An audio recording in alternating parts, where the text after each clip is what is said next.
Salam sejahtera, saya Dr. Alit dari Divisi Kardiologi Anak FK UNER, Rumah Sakit Dr. Sutomo, Surabaya.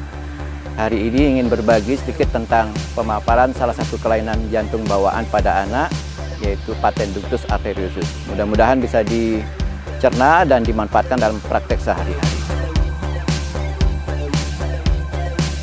Hari ini saya akan memaparkan sedikit tentang salah satu kelainan jantung bawaan, yaitu patent ductus arteriosus, yang mana kita tahu adalah patent ductus arteriosus atau PDA menghubungkan aorta dengan arteri pulmonalis. Kemudian insidennya memang sebagian besar kita temukan pada bayi-bayi yang baru lahir. Jadi sekitar 7% dari seluruh kelainan jantung bawaan yang ada pada anak. Secara klinis kita bisa bedakan berdasarkan ukuran daripada PDA. Ada ukuran kecil, ada ukuran sedang dan besar. Yang kecil memang kita tidak dapatkan gejala yang spesifik karena memang secara hemodinamik dia tidak terlalu mengganggu. Kemudian yang sedang sampai besar memang sudah ada potensi gangguan hemodinamik, yaitu berupa gangguan daripada tumbuh kembang, seringnya infeksi saluran napas berulang, dan kemungkinan terjadinya gagal jantung. Terapi daripada PDA adalah bisa dengan medikamentosa saat awal kita ketemu, mungkin waktu bayi, bisa dengan intervensi transkateter ataupun dengan pembedahan. Jadi prognosanya adalah semakin cepat kita melakukan intervensi atau tindakan sesuai dengan usia idealnya, prognosanya akan semakin baik. Saya kira itu yang saya sampaikan pada hari ini.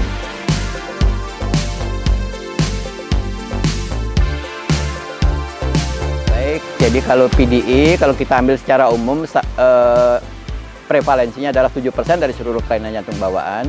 Tapi pada bayi kurang dari 1.500 gram yang prematur itu kejadiannya sampai bisa mencapai 40%. Ya. Kalau PDA secara fisiologis, dia akan menutup dalam 3 kali 24 jam. Seandainya dia tidak menutup, kita lihat gejala klinisnya. Baru kita memulai untuk melakukan terapi. Misalnya apa? Sesak yang hebat, tergantung pada oksigen, setiap minum bayinya muntah, atau mengalami retraksi yang sangat hebat. Baru kita mulai melakukan tindakan terapi pada bayi tersebut. Ya, baik. Jadi PDA seperti yang saya sampaikan tadi, secara fisiologis dia akan menutup dalam 3 kali 24 jam setelah lahir. Nah, kita amati gejalanya. Setelah 3 kali 24 jam, kalau tidak menutup, boleh ditunggu kalau memang klinisnya baik sampai usia 3 bulan, tapi kalau klinisnya jelas, kita mulai melakukan terapi dengan menggunakan medikamentosa dulu di tahap awal, yaitu dengan pemberian parastamol sebanyak 15 mg per kilo per hari setiap 6 jam, jadi 4 kali sehari selama 3 hari. Kemudian setelah itu kita evaluasi kembali, kita echo, kalau masih ada boleh diberikan lagi 1 paket lagi, sebanyak 1 paket lagi, jadi sebanyak 2-3 kali pemberian. Kalau tidak menutup, baru kita memikirkan untuk dilakukan tindakan intervensi. Ya, baik. Jadi kalau PDA dengan pembedahan seperti yang saya sampaikan tadi, jadi kalau dengan medikamentosa dia tidak berhasil, jadi 3 kali pemberian pertama, 3 kali pemberian kedua, jadi sebanyak 2-3 paket. Klinis tetap signifikan, jadi dia masih sesak, masih takikardi, masih tergantung oksigen, dan sering muntah. Kita sudah memikirkan tindakan intervensi. Kalau kita bisa melakukan transkateter alangkah baiknya, tapi kalau tidak bisa, kita melangkah ke tindakan bedah. Ya, ini suatu statement yang sangat bagus. Jadi memang PDA itu kalau idealnya menutup dalam 3 kali 24 jam. Setelah itu kita boleh tunggu kalau klinisnya tidak signifikan sampai 3 bulan. Nah, setelah 3 bulan mestinya sudah ditutup. Karena kalau tidak ditutup sudah akan berpengaruh pada hemodinamik karena tahanan paru mulai turun. Jadi akan terjadi banyak hal, misalnya tumbuh kembang yang tidak bagus, jadi berat badan yang tidak naik secara signifikan, kemudian seringnya mengalami infeksi saluran napas berulang sampai kepada gagal jantung. Ya, kalau sudah itu kita sudah mulai ketinggalan untuk melakukan tindakan yang menghasilkan prognosis yang lebih bagus, saya kira. Ya, baik. Jadi kalau teman-teman di daerah, kalau menemukan bayi yang baru lahir, sebaiknya sebelum dipulangkan dilakukan screening, yaitu dengan menggunakan pulse oximetry. Ya, kalau ada beda antara atas dengan bawah yang lebih dari 3%, perlu kita pikirkan adanya satu kelainan bawaan. Salah satunya adalah PDA. Tapi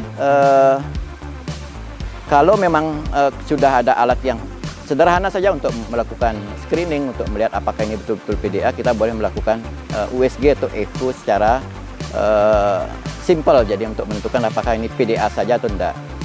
Nah, kalau dengan pengobatan yang standar yang kita berikan dengan medikamentosa tidak berhasil, sebaiknya segera dirujuk ke pusat layanan yang bisa melakukan tindakan intervensi baik bedah maupun non-bedah. Sebaiknya memang ada 3 hal untuk pedoman kita kalau kasus-kasus yang terlambat. Jadi dia growth delay, jadi pertumbuhannya terganggu, seringnya masuk rumah sakit karena infeksi saluran napas, atau ada tanda-tanda gagal jantung, segera dirujuk. Sebenarnya kalau dilihat dari prognosis, PDA ini kalau dilakukan koreksi tepat waktu, baik medikamentosa, intervensi, bedah maupun non-bedah, prognosisnya sangat bagus.